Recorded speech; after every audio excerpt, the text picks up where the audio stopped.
안녕하세요. 김상순입니다. 2분 뉴스입니다. 5월 24일 랴오닝성 후신시 시정부청사 앞 도로에서 갑자기 전기자전거가 폭발하여 모두 6명의 사상자 피해가 발생했습니다. 이 폭발로 인근에 있던 차량 2대도 파손되었고 전기자전거를 운전하던 사람은 현장에서 사망했습니다. 차량에 타고 있던 사람과 행인 5명이 부상을 입었는데요. 한국의 언론도 이 내용을 보도했는데 3가지 내용을 빠뜨렸습니다. 첫째, 후신시의 한 건물 앞이라고 했지만 시정부청사 정문 앞이었습니다. 둘째, 도로를 주행하던 전기 자전거가 폭발했다고 했지만 실제는 운전자가 정문 근처 보도 부근에서 계속 머물렀다가 한 차량이 나오는 것을 보고 다가가면서 폭발했습니다. 셋째, 언론은 전기 자전거의 배터리 폭발로 보도했지만 이 운전자는 폭발로 몸이 4분 오열되었습니다. 폭발 당시 반경 6m의 버섯구름 모양의 화염까지 발생했고 이는 배터리 폭발 수준을 넘어선 것입니다.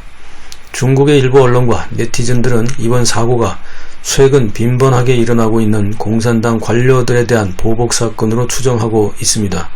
위에서 설명드렸던 것처럼 일반적인 수준의 자전거 배터리 폭발이 아니라는 겁니다.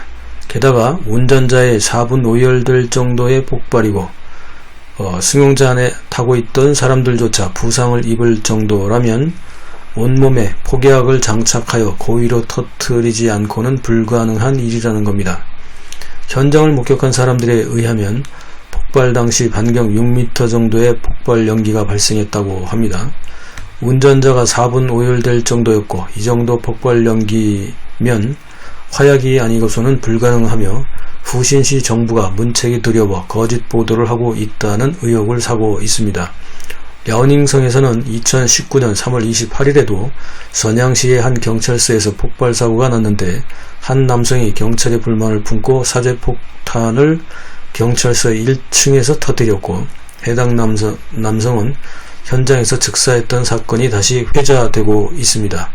중국에서는 전기자전거, 스쿠터, 오토바이, 차량, 핸드폰 등에 사용되는 배터리 폭발 사고가 화재가 빈번하게 발생하고 있습니다. 이번 랴오닝성 후신시 시청 건물 앞 폭발 사고는 그러나 정부 관료의 불만을 품어서 발생한 폭발 사고의 가능성이 높은 것으로 추론됩니다. 2분 뉴스였습니다.